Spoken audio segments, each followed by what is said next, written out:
ಕಾಡಿನ ಅಂಚಿನಲ್ಲಿ ದೊಡ್ಡದೊಂದು ಮರವಿತ್ತು. ಆ ಮರದ ಪಕ್ಕದಲ್ಲಿ ಕಾಡು ಬಳ್ಳಿಗಳು ಬೆಳೆದುಕೊಂಡಿದ್ದವು. ಮಧ್ಯದಲ್ಲಿ ಬಿಲ ಕೊರೆದು ಅದರಲ್ಲಿ ಇಲಿ ತನ್ನ 2 ಮುದ್ದಾದ ಮರಿಗಳ ಜೊತೆ ವಾಸಿಸುತ್ತಿತ್ತು. 2 ಮರಿಗಳು ತುಂಬ ತುಂಟತನ ಮಾಡುತ್ತಿದ್ದವು. ಅಮ್ಮ ಆಹಾರ ಹುಡುಕಲು ಹೊರಗೆ ಹೋದ ತಕ್ಷಣ ಅವು ಬಿಲದಿಂದ ಹೊರಬಂದು ಆಟ ಆಡುತ್ತಿದ್ದವು. ಅಮ್ಮ ಇಲಿ ನಿತ್ಯ ಹೊರಗೆ ಹೋಗುವಾಗ ಬಿಲದಿಂದ ಹೊರಗೆ ಹೋಗಬೇಡಿ, ಬಂದರೂ ಕಾಡು ಬಳ್ಳಿಯ ಮಧ್ಯದಿಂದ ಬಯಲಿಗೆ ಬರಬೇಡಿ ಎಂದು ಮರಿಗಳಿಗೆ ಹೇಳಿ ಹೋಗುತ್ತಿತ್ತು. ಆದರೆ ತುಂಟ ಮರಿಗಳು ಅಮ್ಮನ ಮಾತನ್ನು ಕೇಳುತ್ತಿರಲಿಲ್ಲ. ಅವು ಕಾಡು ಬಳ್ಳಿಯನ್ನು ದಾಟಿ ಹೊರಬಂದು ಆಟ ಆಡುತ್ತಿದ್ದವು. ಒಂದು ದಿನ ಬೆಕ್ಕೊಂದು ಇಲಿ ಮರಿಗಳು ಹೊರಗೆ ಬಂದು ಆಟವಾಡುತ್ತಿರುವುದನ್ನು ನೋಡಿತು. ಮರುದಿನ ಆ 2 ಪುಟಾಣಿ ಮರಿಗಳನ್ನು ಹಿಡಿದು ತಿನ್ನುವ ವಿಚಾರ ಮಾಡಿತು.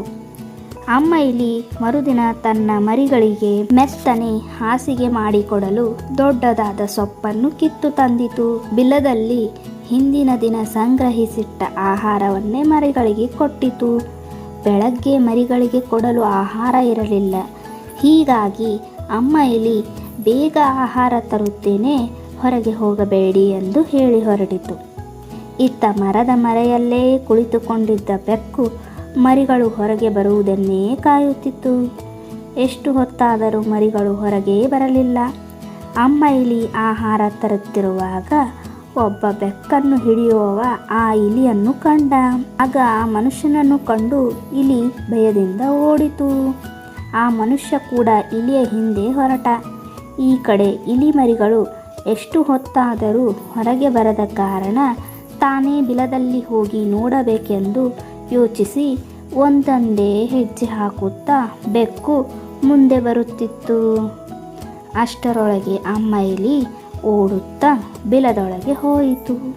ಆಗ ಆ ಮನುಷ್ಯ ಇಲಿಯ ಬಿಲದ ಹತ್ತಿರ ಬೆಕ್ಕು ಇರುವುದನ್ನು ಕಂಡು ತಕ್ಷಣ ಬಲೆ ಬೀಸಿದ ಮತ್ತು ಬೆಕ್ಕನ್ನು ಎತ್ತಿಕೊಂಡು ಹೋದ. ಈ ಕಡೆ ಅಮ್ಮ ಇಲಿ ತನ್ನ ಮರಿಗಳಿಗೆ, ಏನು ಇಷ್ಟು ಹೊತ್ತಿನಲ್ಲಿ ಮಲಗಿದ್ದೀರಾ, ತುಂಬ ಹಸಿವಾಯಿದೆ ಎಂದು ಮರಿಗಳನ್ನು ಎಬ್ಬಿಸಿ ಕೇಳಿತು. ಆಗ ಮರಿಗಳು, ಅಮ್ಮ, ನಮಗೆ ತುಂಬ ಹಸಿವಾಗುತ್ತಿತ್ತು. ನೀನು ಹಾಸಿಗೆ ಮಾಡಲು ತಂದ ಸೊಪ್ಪು ಚೆನ್ನಾಗಿತ್ತು, ಅದನ್ನೇ ಸ್ವಲ್ಪ ತಿಂದೆವು, ಆಮೇಲೆ ನಮಗೆ ನಿದ್ದೆ ಬಂತು ಎಂದವು. ಆಗ ಅಮ್ಮ ಇಲಿ ತಾನು ತಂದದ್ದು ಗಾಂಜಾ ಸೊಪ್ಪು, ಅದನ್ನು ತಿಂದು ಮರಿಗಳು ಮತ್ತೇರಿ ಮಲಗಿಬಿಟ್ಟಿದ್ದವು. ಆದರೆ ಇದರಿಂದಾಗಿ ತನ್ನ ಮರಿಗಳ ಪ್ರಾಣ ಉಳಿಯಿತು. ಆದರೆ ಪುನಃ ಆ ಸೊಪ್ಪನ್ನು ತಿಂದು ಮರಿಗಳು ಆರೋಗ್ಯ ಹಾಳಾಗಿ ಸತ್ತು ಹೋಗಬಹುದು ಎಂಬ ಭಯದಲ್ಲಿ ಬಿಲದಲ್ಲಿದ್ದ ಎಲ್ಲ ಸೊಪ್ಪನ್ನು ಹೊರಗೆ ಎಸೆದವು ಮತ್ತು ಎಲ್ಲ ಖುಷಿಯಾಗಿ